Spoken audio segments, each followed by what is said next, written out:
Several travel-worn drummers sat in the lobby exchanging yarns. It was Rodney Green's turn, and he looked wise and began his tale. I don't claim, by any means, that the belief in ghosts is a general thing in Arkansas, but I do say that I had an experience out there a few years ago.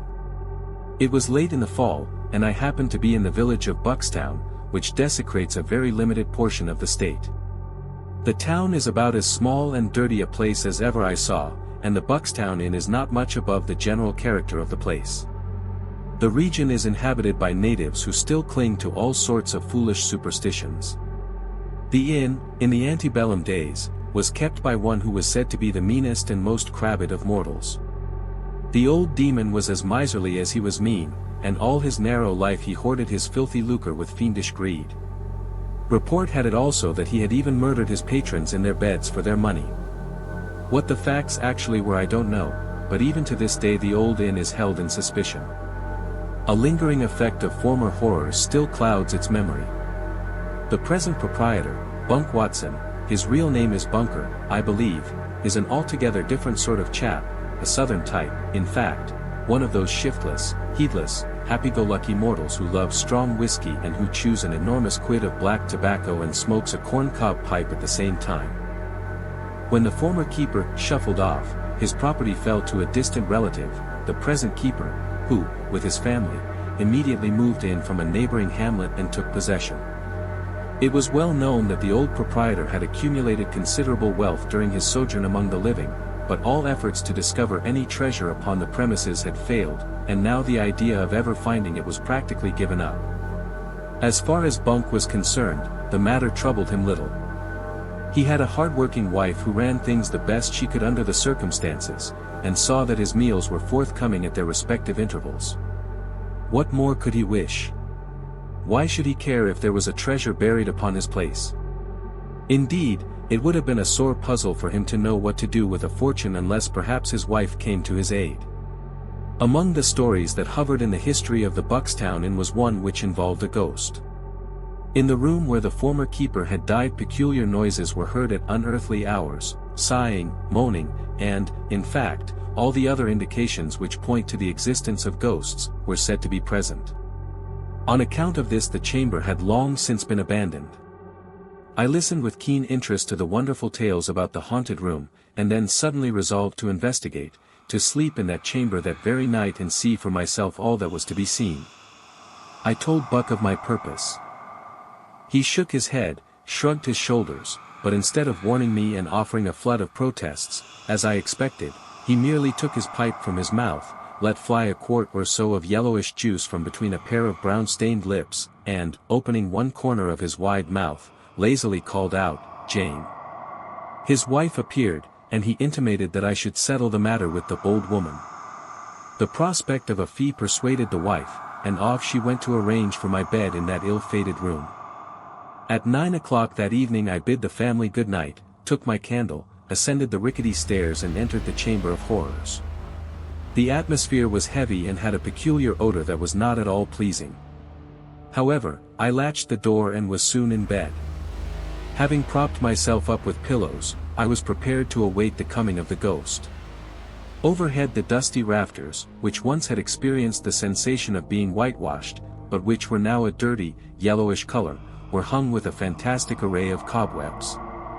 The flickering light of the candle reflected upon the walls and against the ceiling a pyramid of grotesque shapes, and with this effect being continually disturbed by the swaying cobwebs, the whole caused the room to appear rather ghostly after all, and especially so to an imaginative mind.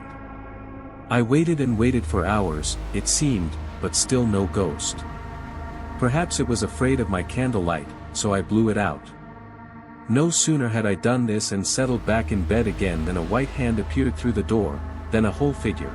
At last the ghost had come, a white and sheeted ghost. It had come right through the door, although it was locked, and now it advanced toward the bed.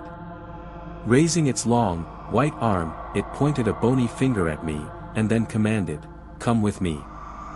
Thereupon it turned to the door, while instantly I jumped out of bed to follow. Some unseen power compelled me to obey. The door flew open and the ghost led me down the stairs, through long halls into the cellar, through mysterious underground corridors, upstairs again, in and out rooms which I never dreamed were to be found in that old rambling inn. Finally, through a small door in the rear, we left the house. I was in my sleeping garments, but no matter, I had to follow. The white form, with a slow and measured tread and as silent as death, led the way into the orchard. There, under a tree at the farther end, it pointed to the ground, and in the same ghostly tones before used, said, "Here you will find a great treasure buried." The ghost then disappeared, and I saw it no more. I stood dazed and trembling. Upon recovering my wits I started to dig, but the chill of the night air and the scantiness of my night robes made such labor impracticable. So I decided to leave some mark to identify the place and come around again at daybreak. I reached up and broke off a limb. Overcome with my night's exertions, I slept the next morning until a loud rapping on my door and a croaking voice warned me that it was noon. I had intended to leave Buckstown in that day, but, prompted by curiosity and anxious to investigate, I unpacked my gripsack for a comfortable stay. You must understand that this was my first experience with a ghost, and I feared I might never see another. At breakfast my landlady waited on me in silence, though once I detected her eyes following me with a peculiar expression. She wanted to ask me how I enjoyed the night, but I would not gratify her by volunteering a word. My host was more outspoken. "Reckon you didn't get much sleep," said he, with a queer smile. "Did you hear anything?" I asked. "Well, I did, yes," he said, with a drawl. "But ye didn't disturb me any. I knew ye'd hev trouble when ye went in that room ter sleep." That afternoon I slipped out to the tree. But to my amazement I found that the twig I had broken from the branches was gone. Finally I found under the lower trunk of an apple tree an open place from which a small branch had evidently been wrested. But on looking further, I discovered that every apple tree in the orchard had been similarly disfigured. "More mysterious than ever," I said, "but tonight shall decide." That night I pleaded weariness, which no one seemed inclined to question, and sought my couch earlier. "Go and try it again?" asked my host. "Yes, and I'll stay all winter, but what I'll get even with that ghost," I said. That night I kept the candle burning until midnight, when I blew it out. Instantly the room was flooded with a soft light, and at the foot of the bed stood my ghost, the identical ghost of last night. Again the bony finger beckoned and a sepulchral voice whispered, "Follow me." I sprang from the bed, but the figure darted ahead of me. It flew through the doorway and down the stairs, and I after it. At the foot of the staircase an unseen hand reached forward and caught my foot and I fell sprawling headlong. But in a second I was on my feet and pursuing the ghost. It had gained on me a few yards, but I was quicker, and just as we reached the outside door I nearly touched its robes. They sent a chill through my frame, and I nearly gave up the pursuit. As it passed through the doorway it turned and gave me one look, and I caught the same malignant light in its eyes that I remembered from the night before. In the open orchard I felt sure I could catch it. But my ghost had no intention of allowing me any such opportunity. To my disgust, it darted backward and into the house, slamming the door in my face. In my frenzy of fear and chagrin I threw myself against the oaken door with such force that its rusty old hinges yielded and I landed in the big front room of the inn just in time to see the white skirts of the ghost flit up the stairs. Upstairs I flew after it, and into an old chamber. There, huddled in a corner, I saw it. In the minute's delay it had secured a lighted candle and, as I entered, it advanced to daunt me with bony arm upraised to a great height. "Caught!" I cried, throwing my arms around the figure.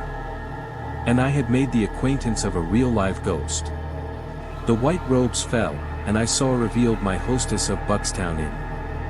Next morning, when I threatened to call the police, she confessed to me that she masqueraded as a ghost to draw visitors to the out-of-the-way old place, and that she found its tale of being haunted highly profitable to her.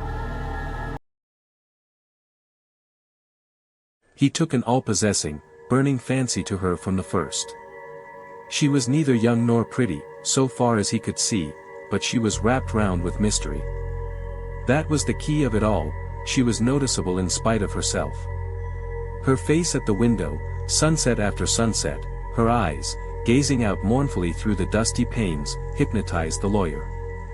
He saw her through the twilight night after night, and he grew at length to wait through the days in a feverish waiting for dusk, and that one look at an unknown woman. She was always at the same window on the ground floor, sitting doing nothing. She looked beyond, so the infatuated solicitor fancied, at him. Once he even thought that he detected the ghost of a friendly smile on her lips. Their eyes always met with a mute desire to make acquaintance. This romance went on for a couple of months. Gilbert Dent assured himself that nothing in this life can possibly remain stationary, and he cudgeled his brain for a respectable manner of introducing himself to his idol.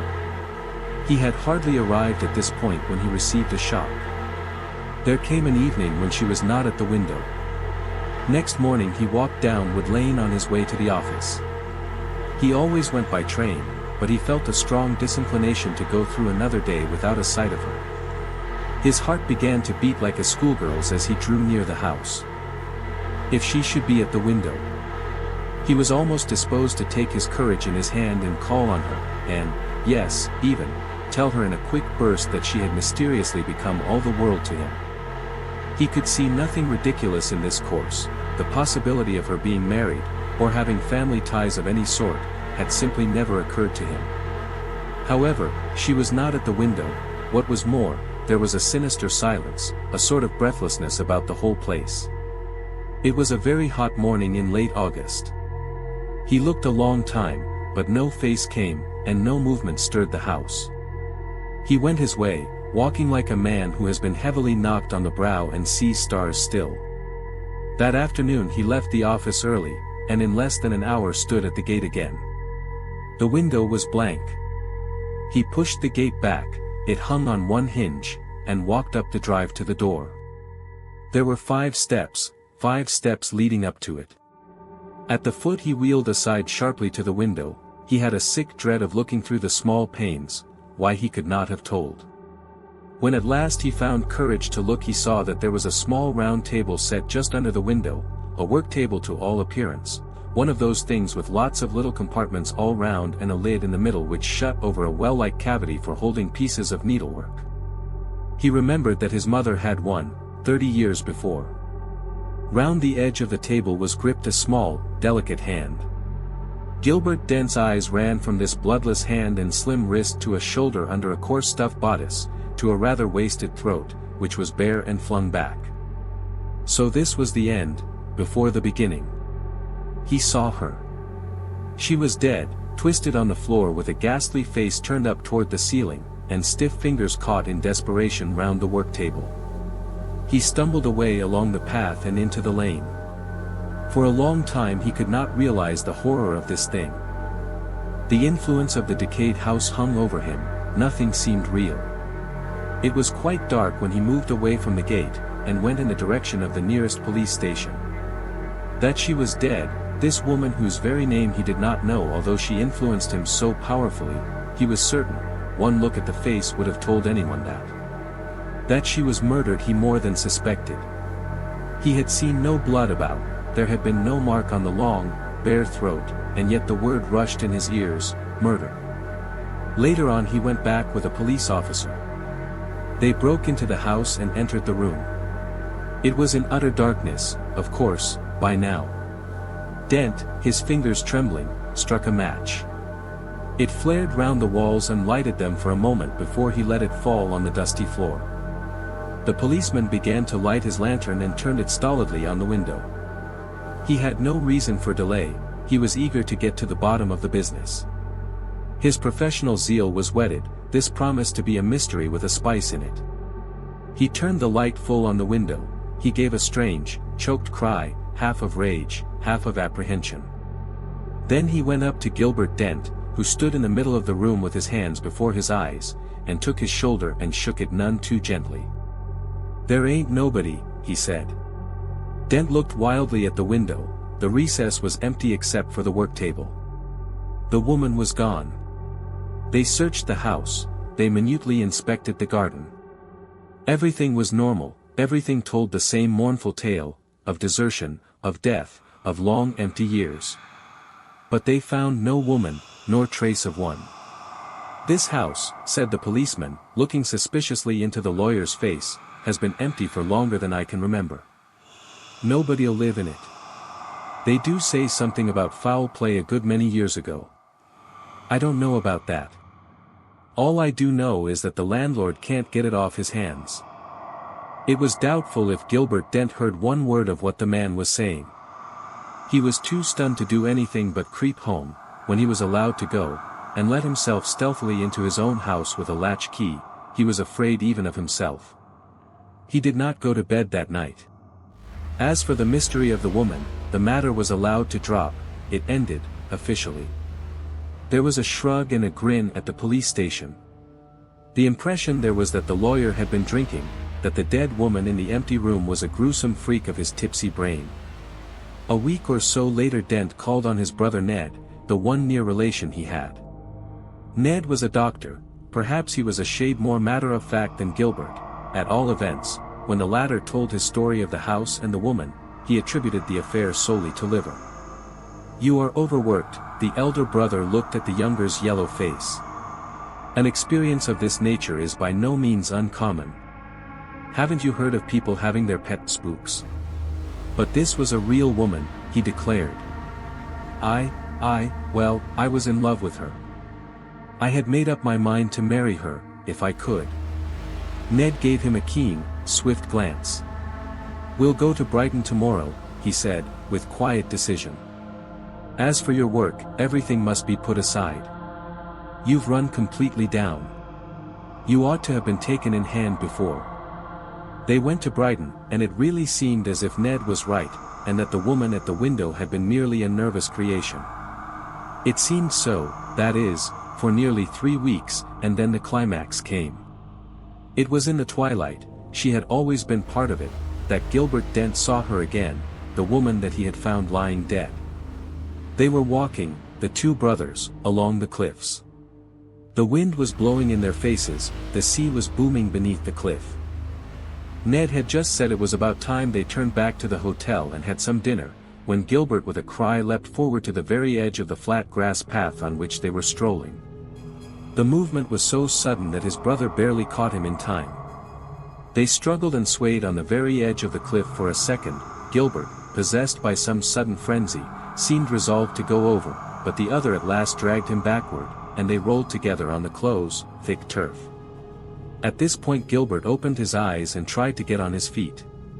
"Better?" asked his brother, cheerfully, holding out a helping hand. "Strange. The sea has that effect on some people.